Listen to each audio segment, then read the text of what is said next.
Hello everyone, it's Ken. Welcome back to Theme Park Flavors, a vegan adventure where we explore some storytelling in theme parks and then eat some delicious plant-based food. Today is no different. We are here at the Magic Kingdom for some storytelling, and the topic of today's story is me. Today is July the 6th. Happens to be my birthday. I'm not going to tell you how old I am, but I'll tell you this. I am older than the Magic Kingdom. Magic Kingdom opened up October the 1st of the year I was born, 1971. I was born July the 6th of 1971. So that makes me older than the Magic Kingdom by that much. But let's head inside. I got some cool things to share with you from my very first trip here to the Magic Kingdom. Stay tuned. I'm not feeling a tram trip today. It's only an 8-minute walk from Hook 323.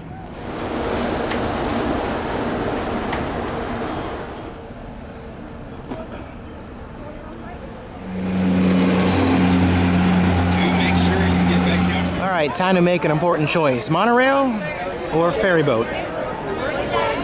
Ferry's always quicker, so we'll go that way.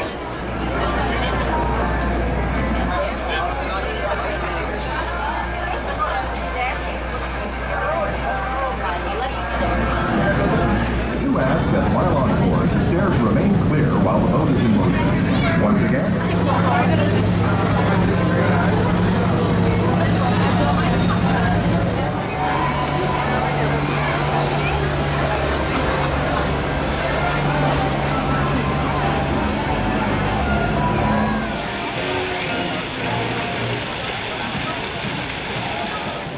I'm just now getting into the park. I've already soaked through my Wilderness Explorer's hat. The wilderness must be explored, but not in this heat. I have been to the Magic Kingdom countless times, and my very first trip was here in 1972 when I was only 1 year old. Let's go match up some pictures. Take a trip back to 1972. Okay, so a lot has changed in the last 50 years, but that's the side of the castle, and I believe this first picture I'm going to show you was taken from right around here, maybe a little further back. So again, the castle's hidden by those trees, but this picture is taken right here. There's me down there in the stroller. That's my grandfather, Robert Duda. My father's parents lived here in Daytona Beach, and we were probably visiting, and they took us to Disney World. Here's the railing, the corner. Pretty cool. Now the next picture, you have to go behind the castle.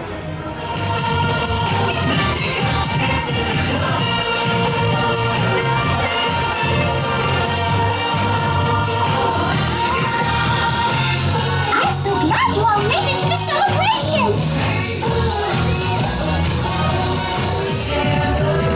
It's great to see you!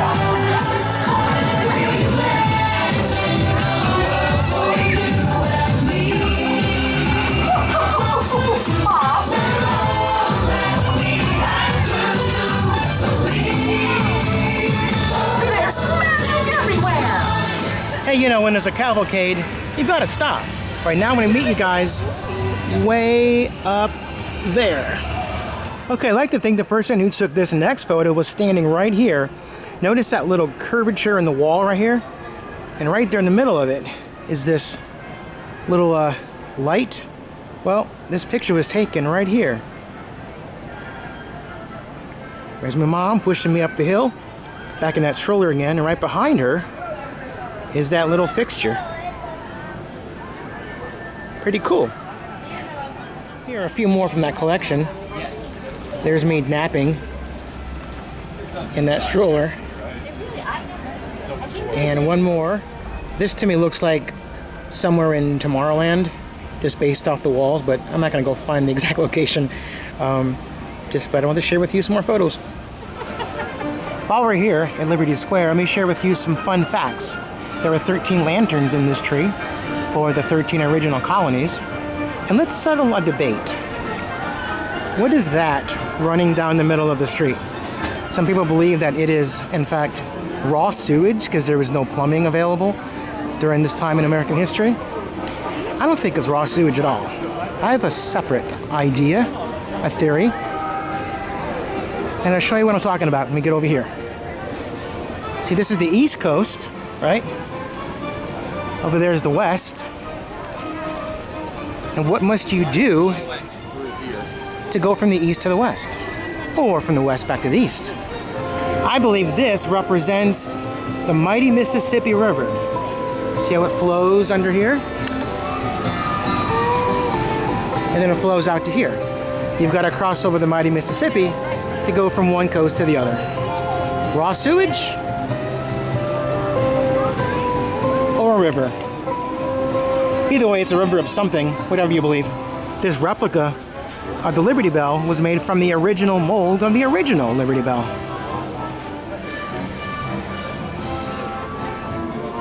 It's always important to look up. Also, check out some of these shutters. You'll notice some of the shutters are crooked. There's some right here. This is to demonstrate a time in American history where the colonists needed metal to melt down and prepare for the war. So they had to take whatever they could find, including nails and hinges from their own homes. Disney's known for its use of smellitzers, pushing scents into the air.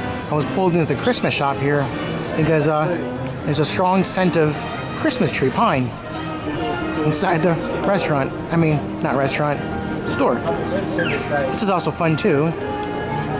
This is a sign advertising Ichabod Crane instructor. And it's right across from Sleepy Hollow Refreshments. I didn't mean to go into that little rant back there with all those fun facts, but you know, when you're in the element, why not, right?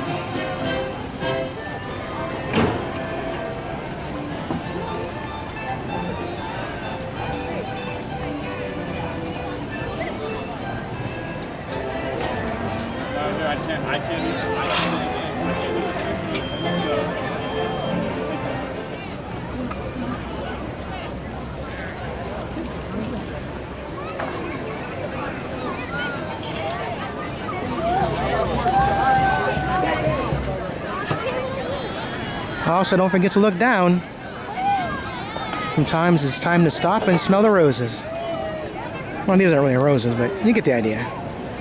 Bumblebees are having a wonderful time in there. There's many.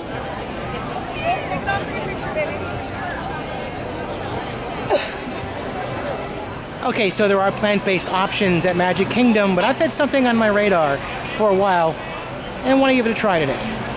That requires a little bit of traveling. According to our directory,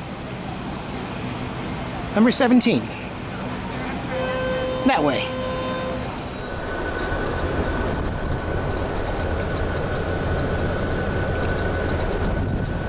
That AC feels great.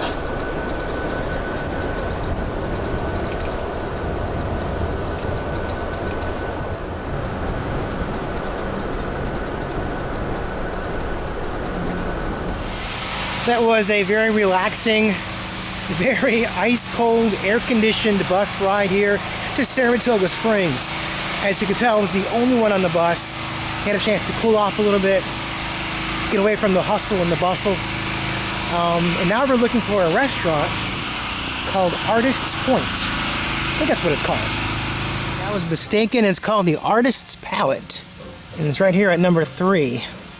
Let's see where that is. There's 3. Around here somewhere. There it is. Now where's the little "You Are Here" button? Oh, you are here. So we got quite a walk.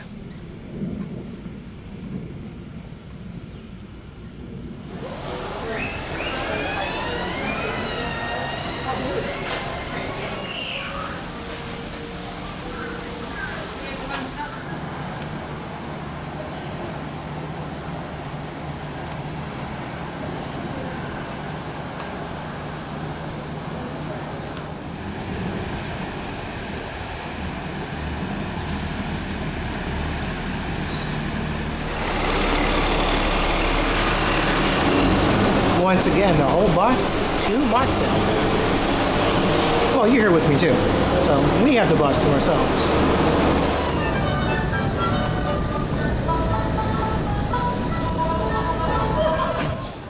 So what can I say about my meal? It was very, very good.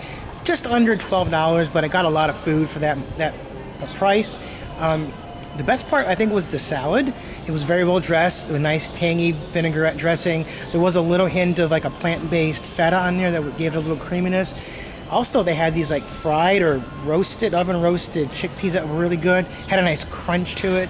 And the meat, I'm familiar with a lot of these plant-based meats, and one of them is a company called Field Roast. So I think Field Roast makes those because I recognize the texture and just how their product is. And their product is really good. I've never had their Gyro meat. That was really, really good. Very surprising. As you can see, I got grapes to go with mine. You can get chips or grapes. And yeah, overall, well-rounded meal. I'm hot and sweaty. My head is soaked through, so is my shirt. But we have one more stop before we head home. In my previous video, I was at Universal Studios and I talked about putting a cooler full of cold beverages in your trunks when you're done at the park. You have something refreshing. But it's a Disney tradition for me to always stop off and get a Joffrey's before leaving any of the parks. So that's what we're doing right now. Even though there are non-dairy options available here at Joffrey's, I get mine black. So while I'm walking back, let's let the Dapper Dans bring us home.